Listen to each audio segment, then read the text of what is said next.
حضرات، سب سے پہلے میں آپ کو آداب عرض کرنا چاہوں گا، اور کشن گنج کی دھرتی پہ آپ جو پدھارے ہیں، تشریف لائے ہیں، اس کے لیے میں آپ کو تہہ دل سے دھنیہ واد دینا چاہتا ہوں۔ میرا نام جتیندر ہے اور میں پیس ٹی وی برابر دیکھتا ہوں اور برابر آپ کی تقریر میں نے سنی ہے، لیکن سوال کرنے کا آج موقع مجھے ملا ہے۔ مجھے تو یوں لگ رہا تھا کہ ان سوالوں کے جلجلے میں میں کہیں اپنا اصلی سوال نہ بھول جاؤں، مگر خدا کا شکر ہے مجھے اپنا سوال یاد ہے اور بخوبی یاد ہے۔ میں آپ سے گزارش کروں گا، آپ نے ابھی کئی باتوں میں ہندو اور مسلمان کو ایک کرنے کی کوشش کی، میں اسے بہت اچھی بات کہوں گا، بہت آپ نے، میں سراہوں گا اس بات کو۔ لیکن میرا ایک سوال ہے، ذہنی سوال ہے یہ کہ میں جین ہوں، ویسے broadly we are Hindu, so there is a question کہ ہم ہندوؤں میں کسی کو پریشان کرنا یا کسی کی ہتیا کرنا غلط کہا گیا ہے، یہ مذہب اس کی اجازت نہیں دیتا، اور جہاں تک اسلام سے میرا تعلق ہے اور اسلام کی مجھے جو تعلیم ہے اور جانکاری ہے، ان کے انسار بے گناہوں کا قتل اسلام میں بھی ورجت ہے۔ اسلام کہیں بھی کسی بھی صورت میں بے گناہوں کو قتل کرنے کی اجازت نہیں دیتا۔ اگر آپ میرے سوال کا بخوبی اور میرے ذہن میں جچنے والا سوال ہے یہ جواب دے دیں تو میں بھی آپ کا مرید بن جاؤں گا۔ یوں تو مرید ہوں ہی، لیکن پھر مرید بن جاؤں گا کہ انسانوں کو سب سے اونچی شریڑی میں رکھا گیا ہے جہاں تک میں جانتا ہوں۔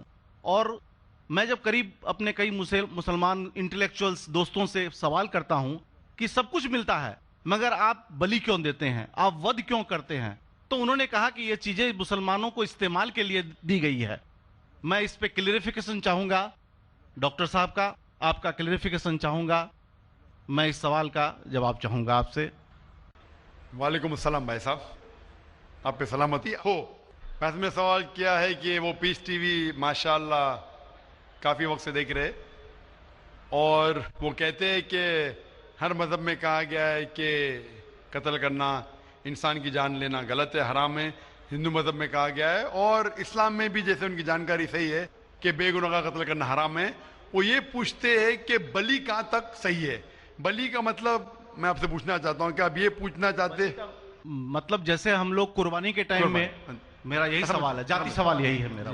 اگر اس سوال کا جواب دیں گے تو میں تو آپ کا مرید ہوں، لیکن پھر سے اور پکا مرید بن جاؤں گا۔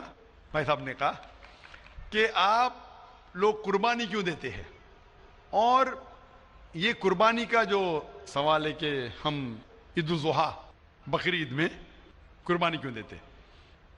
قرآن مجید میں اللہ تعالیٰ فرماتے ہیں سورہ حج میں، سورہ نمبر 22 میں، کہ نہ ہی گوشت نہ ہی خون اللہ کو جاتا ہے۔ اللہ کو نہ خون کی ضرورت نہ گوشت کی ضرورت۔ یہ قربانی کے وقت اللہ کو خون نہیں جاتا نہ گوشت جاتا ہے، لیکن تقویٰ، آپ کی پائٹی، آپ کی پرہیزگاری اللہ کو پسند ہے۔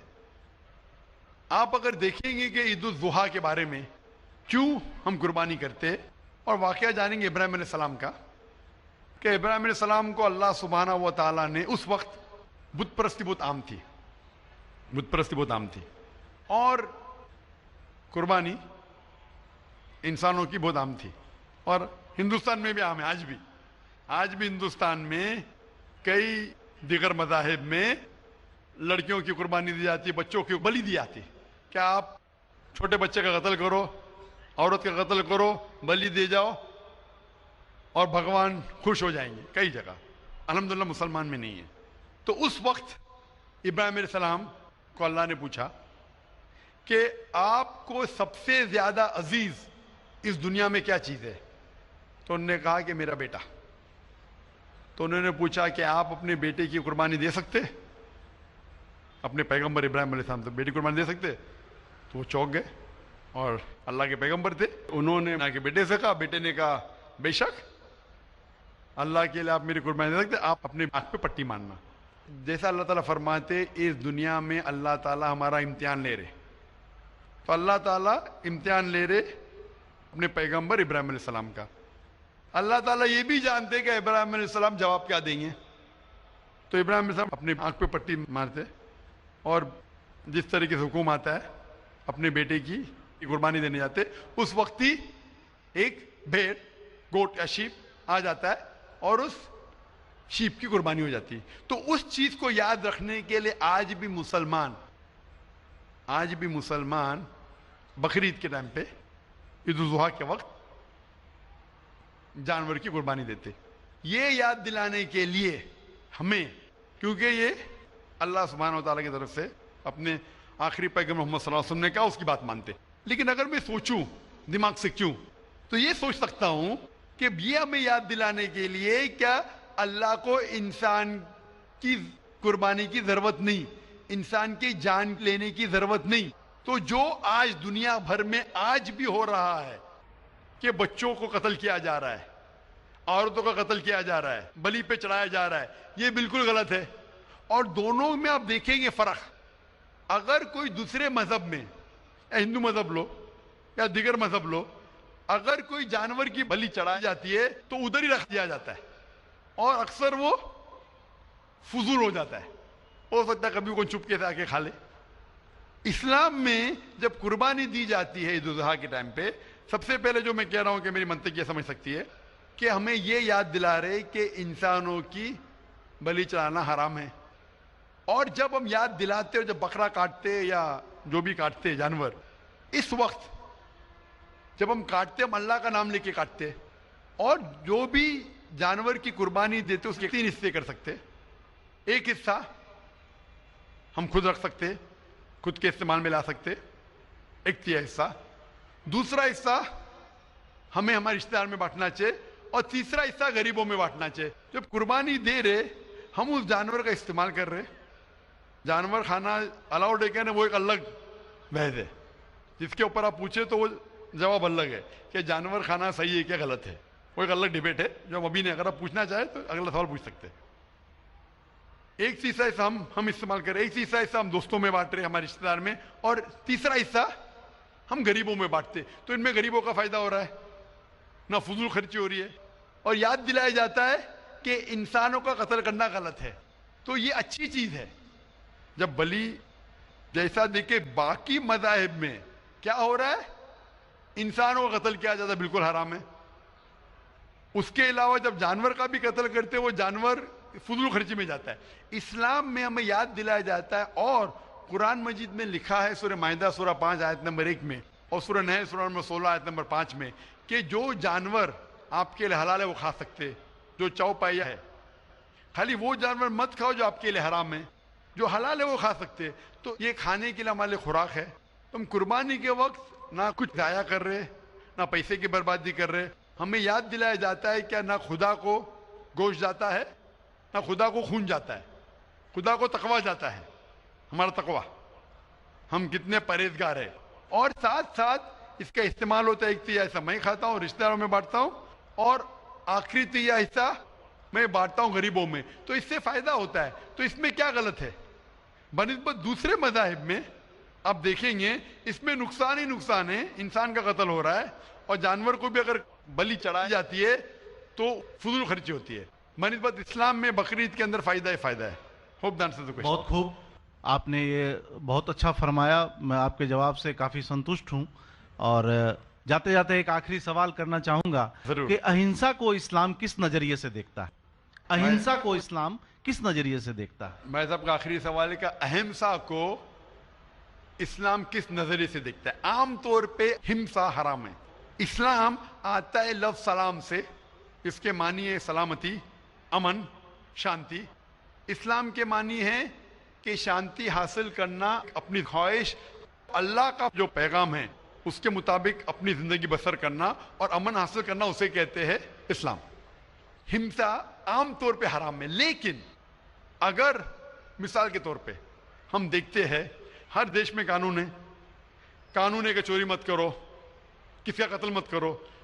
لیکن قانون کے علاوہ پولیس بھی ہے کہ اگر کوئی قانون کو فالو نہیں کرتا ہے، کوئی چوری کرے گا تو پولیس اس وقت زبردستی کر سکتی ہے، پولیس فورس کا استعمال کر سکتی ہے، پولیس کبھی کبھی ہتھیار کا استعمال کرتی ہے امن اور شانتی برقرار رکھنے کے لیے دیش میں. اسی طریقے سے اسلام میں ہمسا عام طور پہ حرام ہے. لیکن ہر انسان شانتی نہیں چاہتا ہے. کچھ انسان جو اشانتی چاہتے ہیں اور جو اللہ کا فرمان پہ عمل نہیں کرتے اور